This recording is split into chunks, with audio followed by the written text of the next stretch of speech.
Assalamualaikum warahmatullahi wabarakatuh. Alhamdulillahilladzi faddalana ala katsirin min ibadihil mu'minin. Allahumma sholli ala sayyidina Muhammad wa ala alihi wa sahbihi wasallim. Yang selalu kami takdimi yaitu guru mursyidku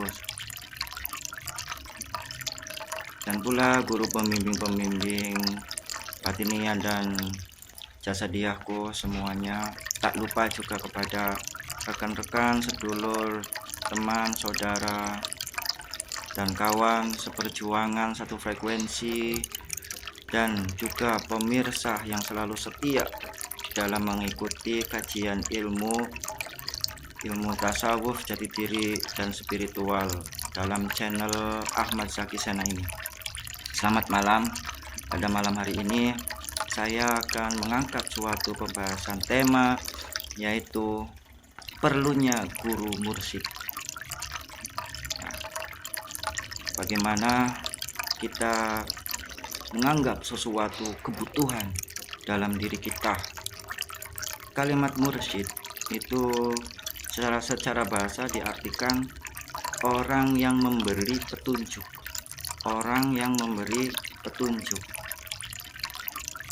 Jadi di dalam surat Al-Kahfi ayat 11 itu ada kalimat mursyidan. Kita bacakan. Bismillahirrahmanirrahim. May yahdillahu fahuwal muhtad wa may yudlil falan tajida lahu waliyyan mursyida. Astagfirullahaladzim. Al-ayah. May yahdillahu, siapa orang yang diberi petunjuk oleh Allah, fahuwal muhtad, berarti dia memperoleh petunjuk.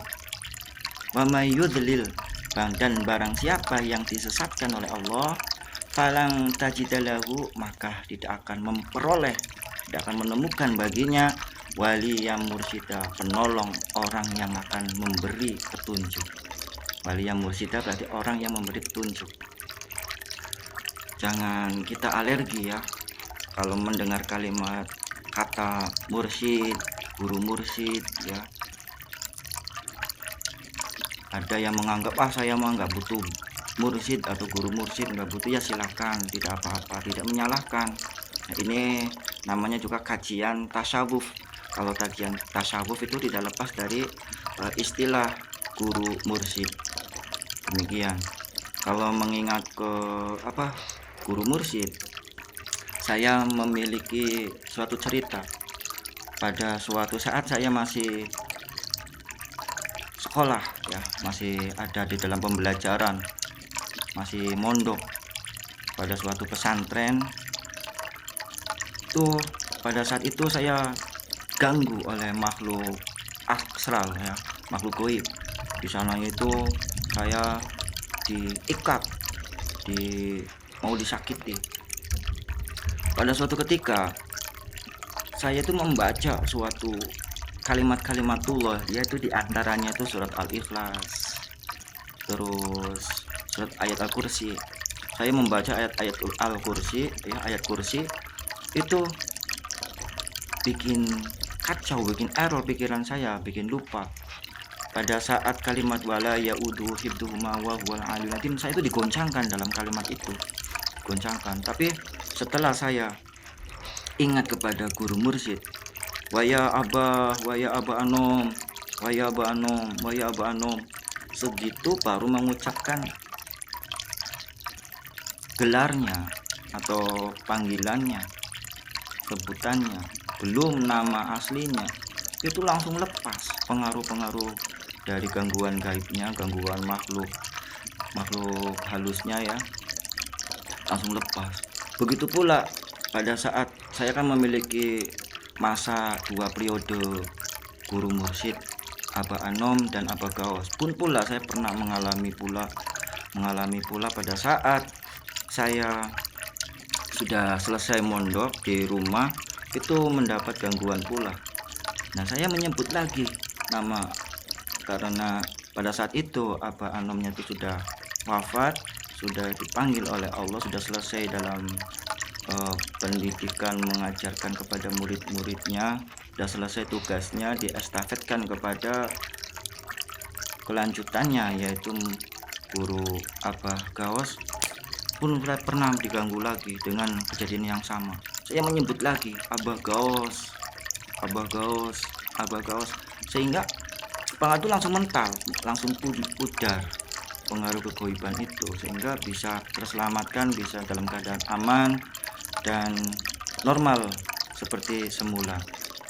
Jadi kalau ada orang yang panas telinganya mendengarkan kalimat mursyid atau guru mursyid, berarti seperti kejadian tadi yang saya ceritakan. Nah, pada kesempatan kali ini saya akan membahas tentang perlunya guru mursyid. Jadi pembahasannya itu setiap ruh itu datang dari Allah. Datang dari Allah, wa nafakhtu fihi min ruhi, datang dari Allah dan akan kembali kepada Allah. Akan kembali kepada Allah.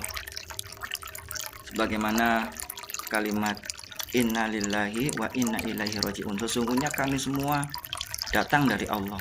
Sesungguhnya kami semua milik Allah.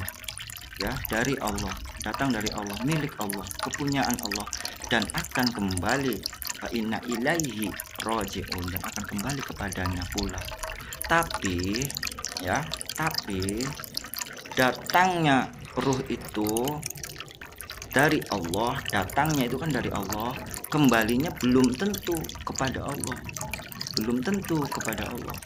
Karena tergantung daripada jihadun nafas, jihad kita untuk melawan hawa nafsu kita, apakah nanti akan nyangsang, akan macet, akan menjadi ada penghambat-penghambatnya sehingga tidak kembali usul kepada Allah Subhanahu wa Ta'ala. Dalam keadaan ini maka kita memiliki suatu argumen bahwa kalau kita itu ingin kembali kepada Allah, itu kan dalilnya itu kan ya ayatuhan nafsul mutmainnah irji'i ila rabbiki radiyatan mardiyah fadkhuli fi ibadi wadkhuli jannati. Hai jiwa-jiwa yang tenang, kembalilah kepada Allah dengan ridho dan meridhoi, saling ridho dan meridhoi. Kita ridho kepada Allah, Allah pun membalas keridoannya kepada hambanya. Jadi saling meridhoi, saling cinta, dicintai. Tapi dalam tataran itu jiwa yang tenang dulu, jiwa yang tenang dan saling ridho meridhoi. Berarti kan itu hamba yang benar-benar sudah melampaui mendapatkan didikan hawa nafsu yang sudah lulus. Nah, bagaimana dengan kita yang belum bisa sampai ke situ? Cara yang keduanya itu dengan hadis Nabi Muhammad SAW yang berbunyi kun ma'allah fa illam takun ma'allah fakun ma'a man kana ma'allah fa innahu yusiluka ilallah.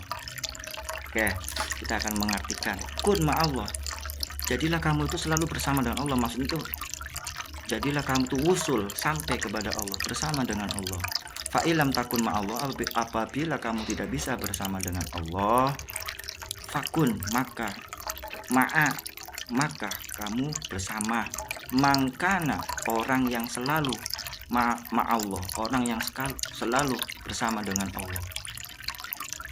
Fakun ma'a mangkana ma'allah fa illam takun ma'allah fakun ma'a mangkana ma'allah. Apabila kamu tidak bisa bersama dengan Allah, maka jadilah kamu bersama dengan orang yang bersama dengan Allah. Orang itu bersama dengan Allah. Fa'innahu, sebab karena itu fa'innahu, hunya itu kembali kepada orang itu, orang yang selalu bersama dengan Allah, yusiluka ilallah, akan menyampaikan kita kepada Allah. Berarti ini berkaitan dengan apa? Dengan wasilah.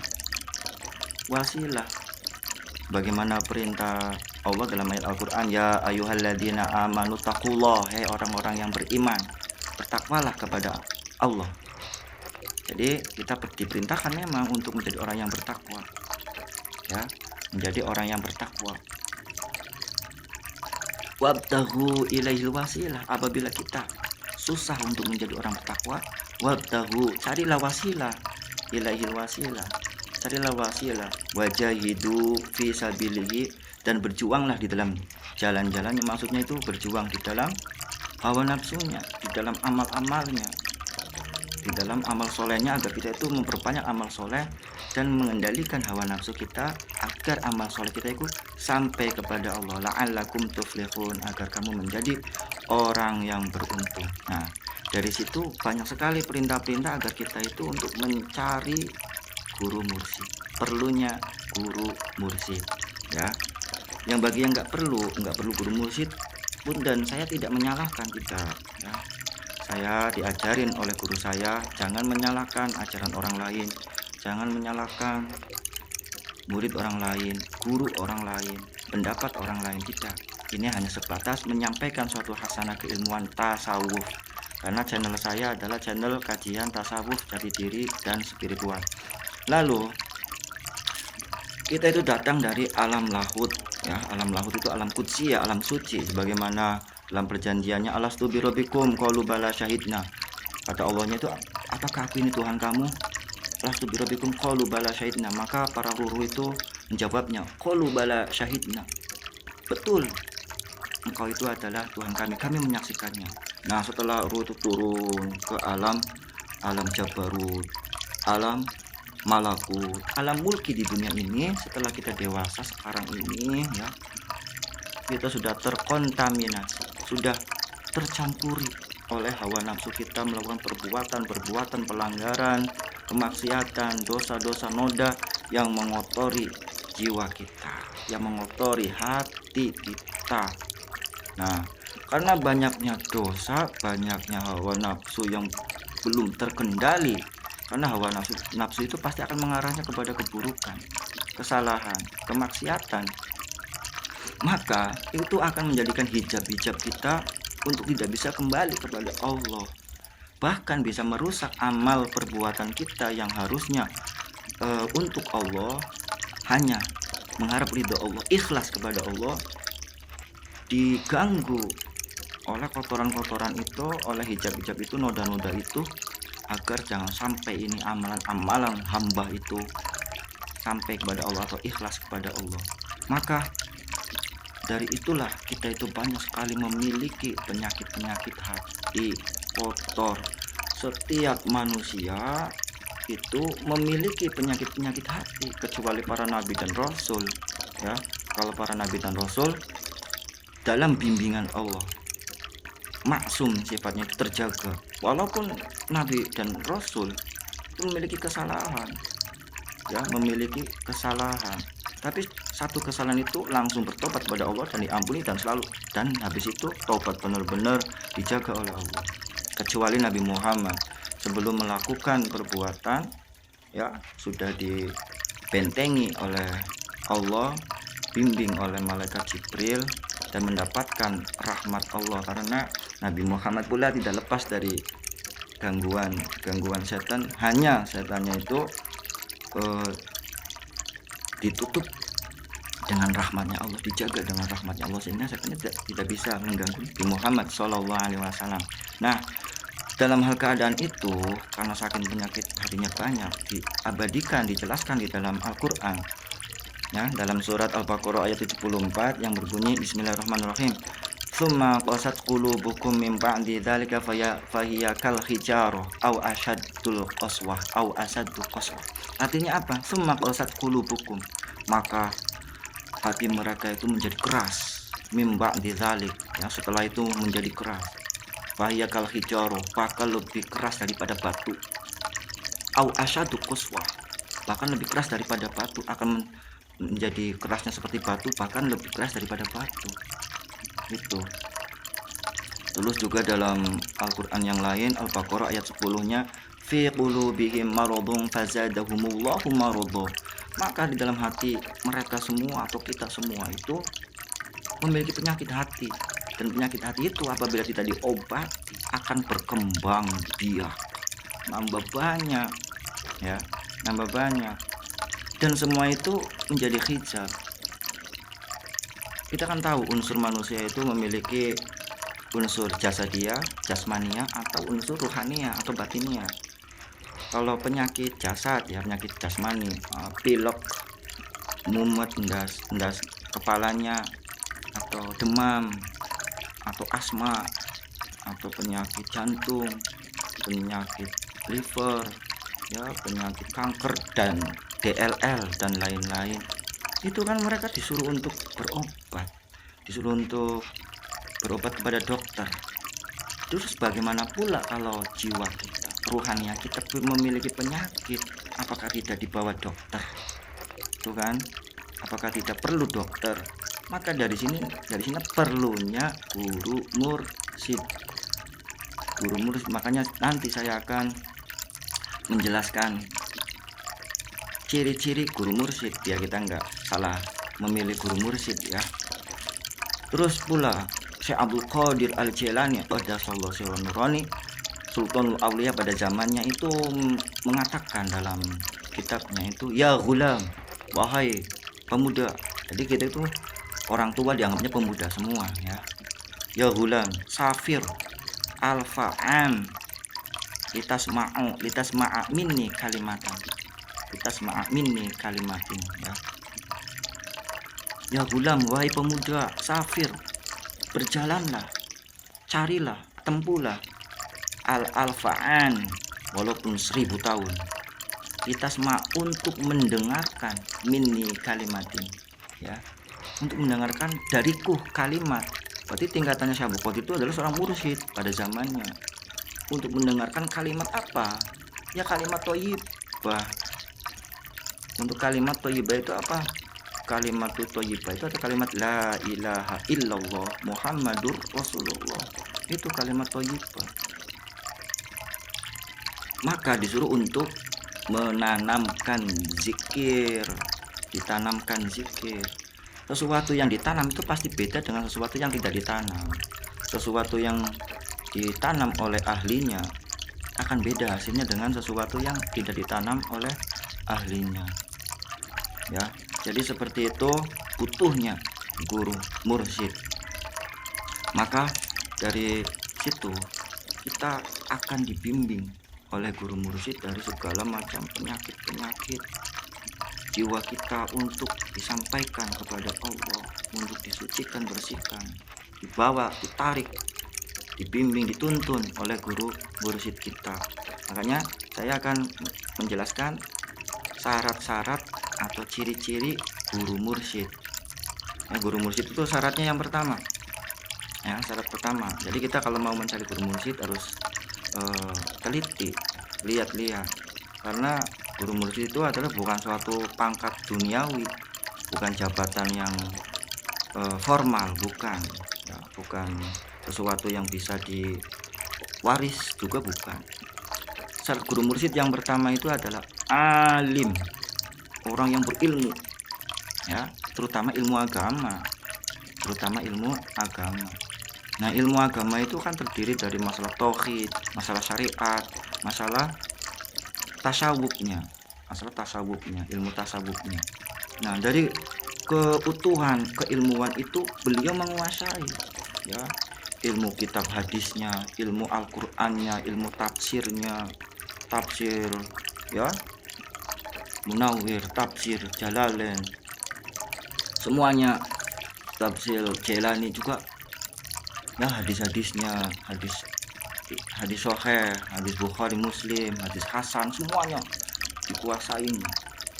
Terus ilmu balaghonya, nahwu, shorof, mantek, balagho, ya, ma'ani, bayan, alfiyah, ya, semuanya dikuasai. Makanya tetes kalau mau mencari mursyid, ya, tetes, coba. Terus yang kedua, ya, selain alim, yang kedua itu adalah amil. Yang kedua adalah amil. Amil itu adalah mengamalkan ilmunya, bukan hanya sebatas menyuruh amalkan ini.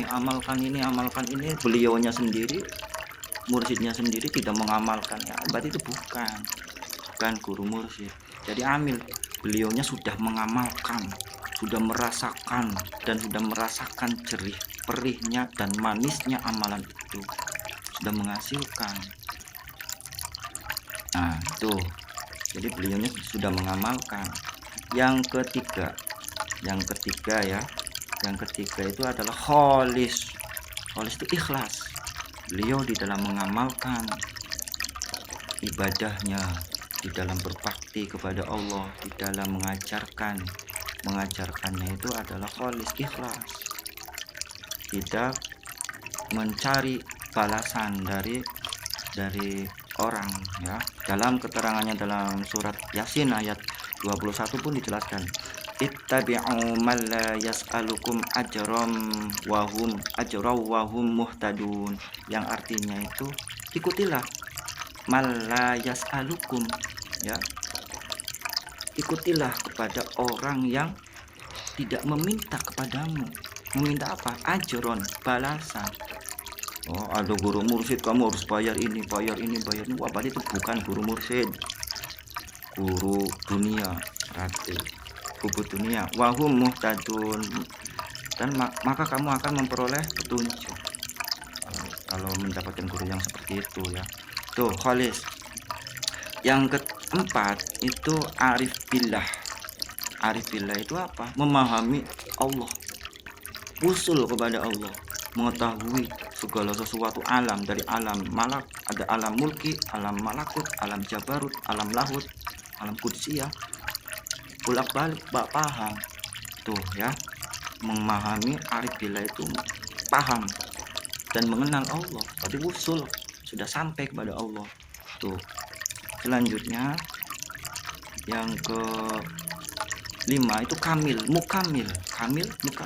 Kamil bisa wusul pada dirinya, dan yang selanjutnya mukamil itu bisa menghantarkan pada orang lain ya. Kadang ada pula yang dirinya sudah wusul, sudah menjadi wali, sudah sampai pada Allah, belum bisa untuk menyampaikan yang lainnya, itu belum bisa. Tapi kalau guru mursyid harus bisa untuk mengusulkan, untuk mencetak wali lagi. Beliau seorang wali, untuk mencetak wali lagi. Beliau udah sampai kepada Allah, dia harus bisa mengantarkan murid-muridnya untuk sampai kepada Allah. Itu namanya kamil, mukamil. Yang selanjutnya adalah mengetahui karakter penyakit hati muridnya dan menanggung semua urusannya ya, nggak sembarangan beban. Aturan kita harus benar-benar bersyukur dan berterima kasih. Jadi seorang guru mursyid mengetahui tingkatan ya, keadaan murid-muridnya, penyakitnya apa, levelnya bagaimana, ukurannya bagaimana, dosisnya bagaimana, amalannya bagaimana, sudah memahami karakter semua daripada murid-muridnya, dari masyrik wal maghrib tahu semua ya, tidak dibatasi oleh ruang dan waktu, oleh tempat, mengetahui semua. Tuh. Terus